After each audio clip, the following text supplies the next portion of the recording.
So today we have Premesh Khungar, who has been in the finance department for the past 20 years.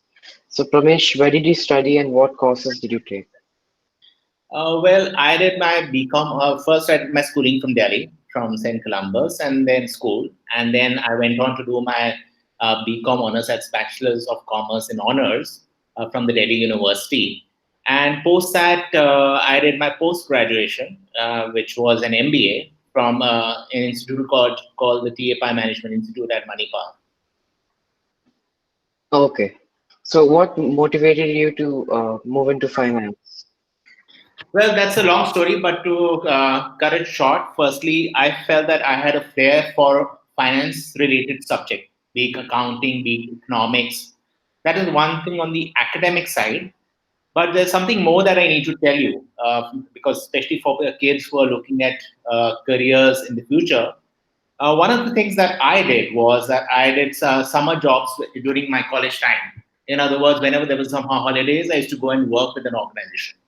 So the first Okay. organization, briefly, I'll tell you, is what I worked with was Eureka Forbes, and I was selling Eureka Forbes, those water purifiers, going from house to house. So that taught me a bit about the sales function in a way. And then in the second summer job that I got during the 3 year graduation course, I joined a company selling blades, Wilman blades. So there I used to sit in front of a shopkeeper and sell these blades, and did that for about 2 months of my summer vacations. I obviously got some pocket money also. And interestingly, I got some interesting experiences. Like one thing I would like to share with you is that once I was selling a blade, I sold a blade to a foreigner. And the next day he came back to my desk and he threw the blade, the razor blade, back on my desk. And he said, "What a lousy product you guys are selling." And actually, that sort of something clicked in me. I said, maybe it is lousy, then I'm not sure. Maybe I'm anyway selling this product, right? Because I'm getting paid for it. And I was too young to understand those things. In the third summer vacation, which is the final year, just before the third year completes, I did another summer job with a bank, ANZ Windels Bank. So it was very interesting because that's when I was accepting share application forms and sitting in the clearing department clearing checks. And it's only then that I realized the power of a post graduation degree, because my designation there was of a clerk. And the person who had done a post graduation degree, that is an MBA, was 9 years ahead of me in terms of, and obviously multiple levels ahead of me. So I thought, yeah, I could also do an MBA, not just because of what I learned from it, but also because it's a gate pass and I'll get a better level and maybe a better salary too.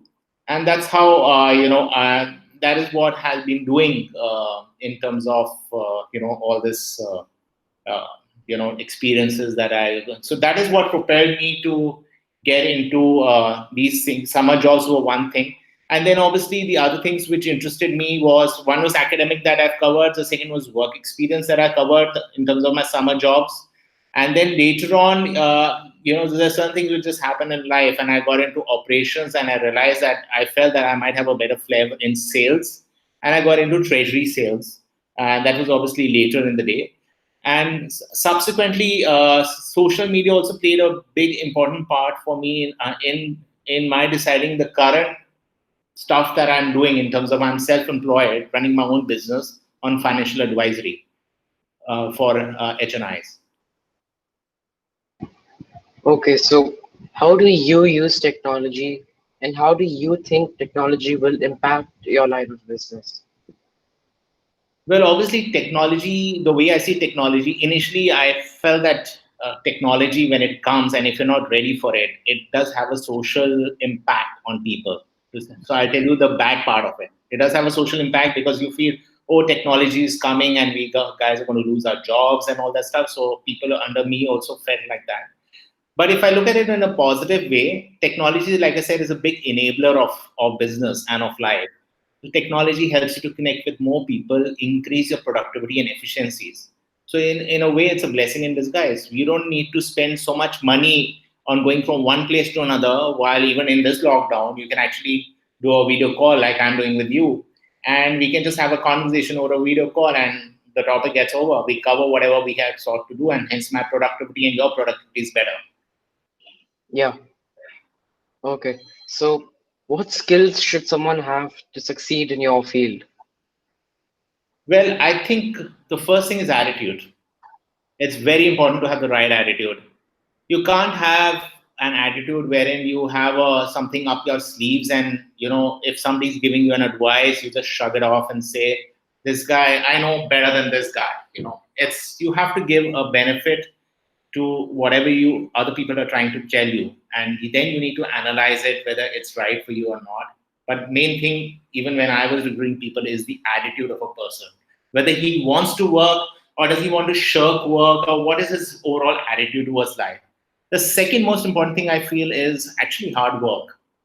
We all of us who sort of did something in life, professionally speaking, we all worked really hard, in whatever we did. And the third thing, obviously, is acquiring the skill sets and the knowledge that your field demands from you, or your career demands from you. That's extremely important, because if you want acceptability with your clients, and for them to understand where you're coming from, first they need to respect you a bit. Not just your clients, but even your other colleagues or peers. You need to have that knowledge. So these are the three main things which I think are really, really important. Uh, you know, for you to succeed. Okay. So, what guidance do you have for those who are looking to pursue a similar career? Sorry. So, what guidance do you have for those who are looking to pursue a similar career? See, I won't make it a career per se, a specific career. I think it's better to be generalistic here. So, firstly, don't shy away from learning. Do the right thing, and respect your bosses and teachers in what they're telling you, even if they're telling you which you makes you a bit uncomfortable.